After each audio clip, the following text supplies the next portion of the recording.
Hello and welcome. You're watching Express News. In the next half an hour, we'll get you all the latest news and updates. My name is Abhishek Mahajan. We'll start with the top story.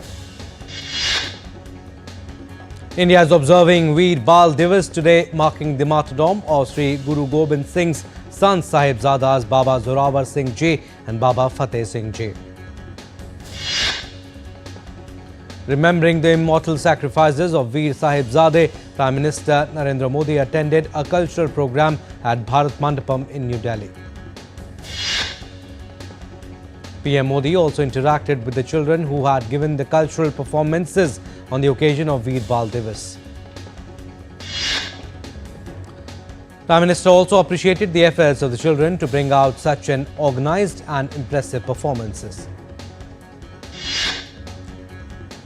PM Modi also launched Suposhiत Gram Panchayat scheme aimed at improving their nutritional outcomes and well-being by strengthening implementation of nutrition-related services and by ensuring active community participation. PM Modi said that over 10,000 Atal tinkering labs have been set up to make our children innovative. PM also stated that the Mera Yuva Bharat campaign is aimed at giving practical knowledge to the youth.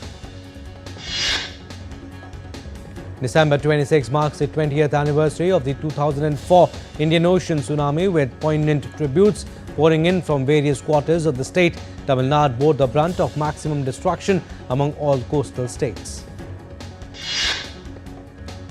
India's President Draupadi Murmu conferred the Pradhan Mantri Rashtriya Bal Puraskar on children for exceptional achievements in 7 categories in New Delhi on Thursday. 17 children hailing from 14 states and UTs have been selected for the award. Government confers the award to children for achievements in various sectors. Addressing the awardees of the Bal Puraskar, President Draupadi Murmu emphasized that the children play an important role in shaping the future of the nation. Preparations for the Mahakumbh Mela, the world's largest and most revered spiritual gathering, are in full swing in Uttar Pradesh's Prayagraj. Beside rivers, a makeshift city is being built to host millions of pilgrims and visitors from across the globe. It is estimated that around 400 million pilgrims will be visiting the Kumbh Mela. The sacred pilgrimage is celebrated 4 times over a course of 12 years at the site where the holy Ganges, Yamuna and the Saraswati rivers meet. The nation remembers Shahid Udham Singh on his 125th birth anniversary today. Born in 1899, on this day, the revolutionary avenged the Jallianwala Bagh massacre by assassinating Michael O'Dwyer. Minister of State for Ayush Pratap Rao Jadhav unveiled the film series titled Ayush for All, Holistic Healthcare through National Ayush Mission in Delhi. The minister said that the National Ayush Mission empowered communities with accessible and cost-effective healthcare based on traditional practice. The 18th edition of Exercise Surya Kiran, a joint military exercise between India and Nepal, is scheduled to be held at Saljhandi, Nepal from 29 December 2024 to 13th January 2025. The aim of the exercise is to enhance interoperability in jungle warfare, counter-terrorism operations and humanitarian assistance and disaster relief under UN Charter. Rehearsals for the Grand Republic Day Parade are in full swing in Delhi. Army personnel brave the torrential cold weather to perfect their performances for the upcoming event. Jammu and Kashmir's Kulgam hosted the 2-day Vaishyo Literary Festival, celebrating the region's rich literary and cultural heritage. Notable writers and poets shared their insights and experiences, inspiring budding talents in the audience. Renowned writer Gyanpith and Padma Bhushan awardee M.T. Vasudevan Nair passed away at the age of 91. He was regarded as one of the most successful writers of novels and screenplays in Malayalam. A fitness festival was organized in Udhampur, Jammu and Kashmir, aiming to spread awareness about the importance of a healthy lifestyle while advocating for anti-drug and anti-pollution initiatives. India's electrification efforts under Saubhagya and Deen Dayal Upadhyay Gram Jyoti Yojana schemes have received global recognition. The International Energy Agency praised these initiatives in its latest report. India's Employees Provident Fund organization has registered a net addition of 13,41,000 members during October this year. India's Ministry of Commerce and Industry and Transview Solutions India Private Limited signed an MOU to drive innovation in India's manufacturing and startup ecosystem. At close, Nifty climbed 22.55 points to settle at 23,750.20. Sensex jumped 0.39 points to settle at 78,472.48.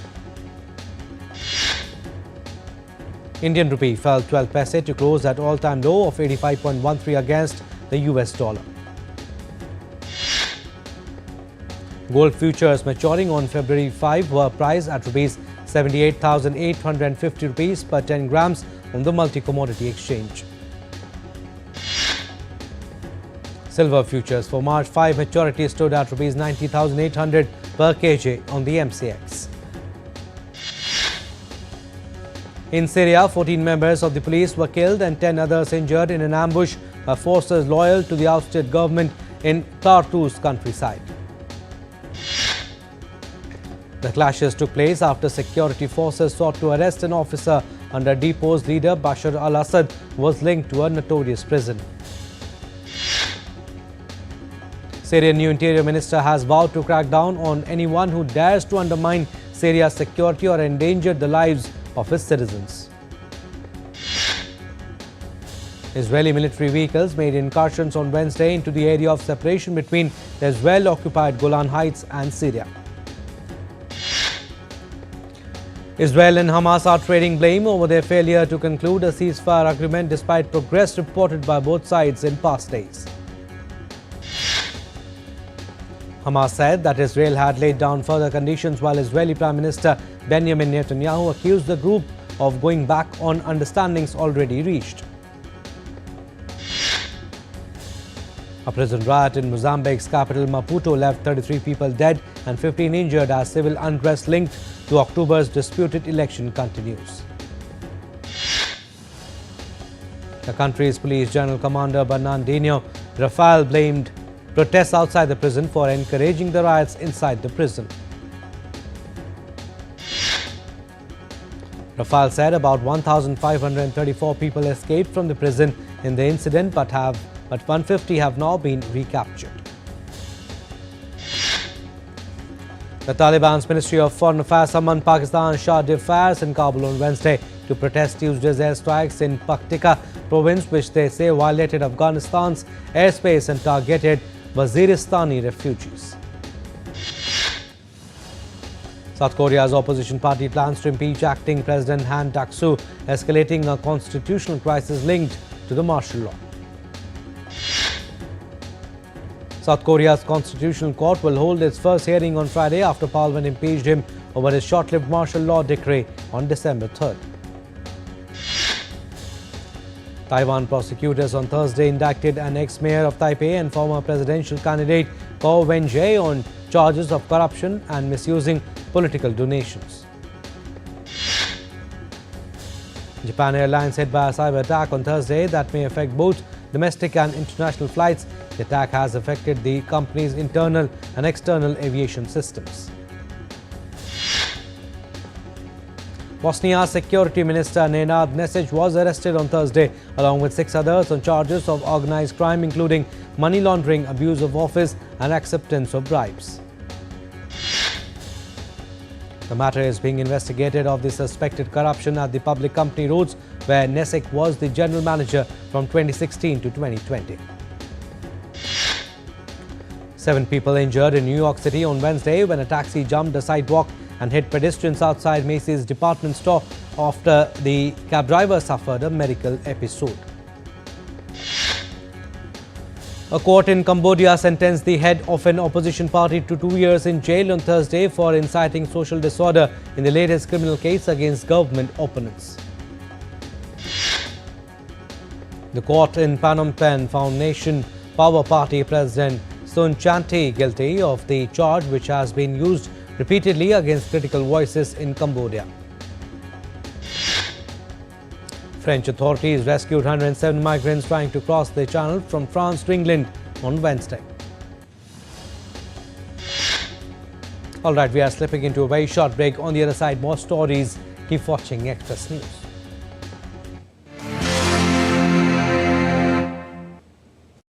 December 26, 2004, a devastating earthquake off the coast of Indonesia triggered a tsunami that swept across the Indian Ocean. India was one of the worst affected countries. Today, after 20 years, we reflect on the tragedy and explore how the nation has since fortified itself against such calamities.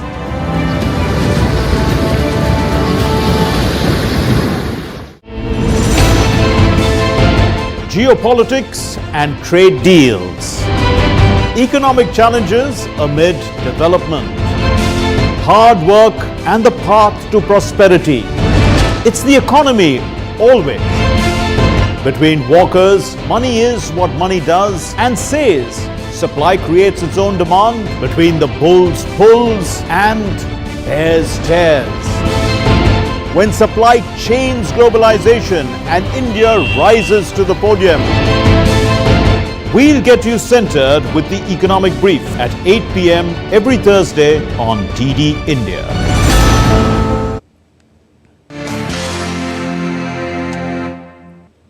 Welcome back. You're watching Express News. Some more stories.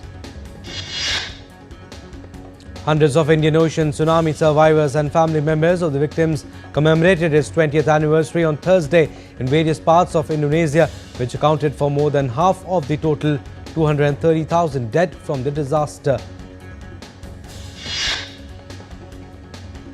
In Phi Phi Island of Thailand, a ceremony was held at the Sailfish Sculpture Plaza to remember the victims of the disaster that struck on December 26, 2004.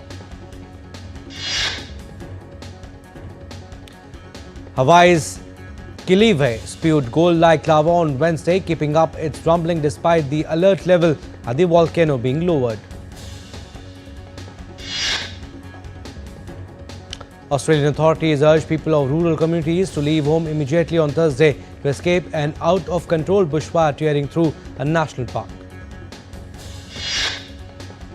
A magnitude 5.5 earthquake struck Mindanao in Philippines on Thursday. The quake was at a depth of 31 kilometers.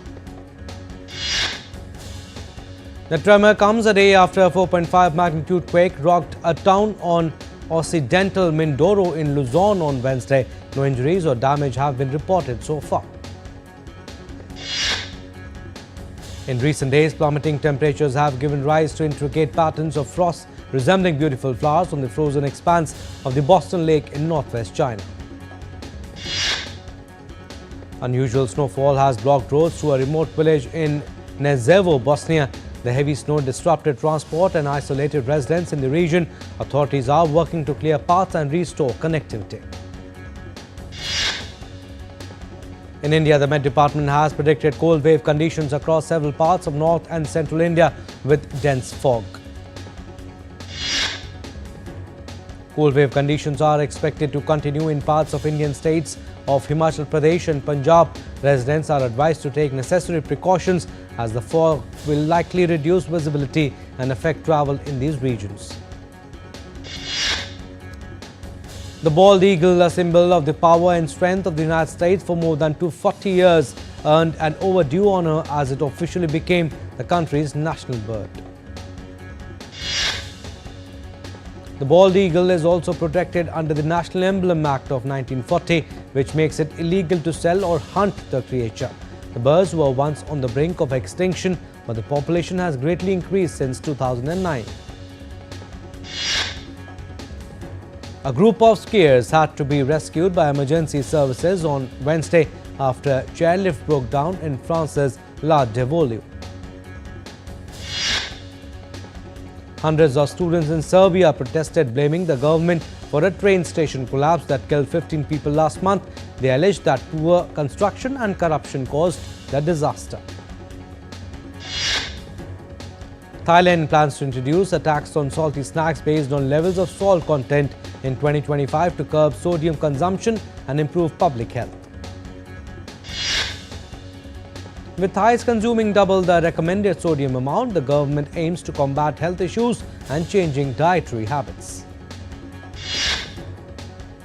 A businessman in Kandahar province of Afghanistan has invested $300,000 to establish a zoo aimed at preventing the extinction of rare birds and animals. The zoo currently houses 50 endangered species whose populations are critically declining. After successful breeding, the animals and birds will be sold for prices ranging from 10 to 4 million Afghanis. South Korea's unification rice, introduced through the UN World Food Programme 2 years ago, has helped to deliver 5-fold harvest over local rice in villages in Africa's Guinea. Domestic rice in Guinea harvests about 1 ton per hectare, but with the Korean breed, 4 to 5 tons of rice can be reaped. 25 hot air balloons soared over the skies over Pokhara as organizers kicked off Nepal's first ever international hot air balloon event.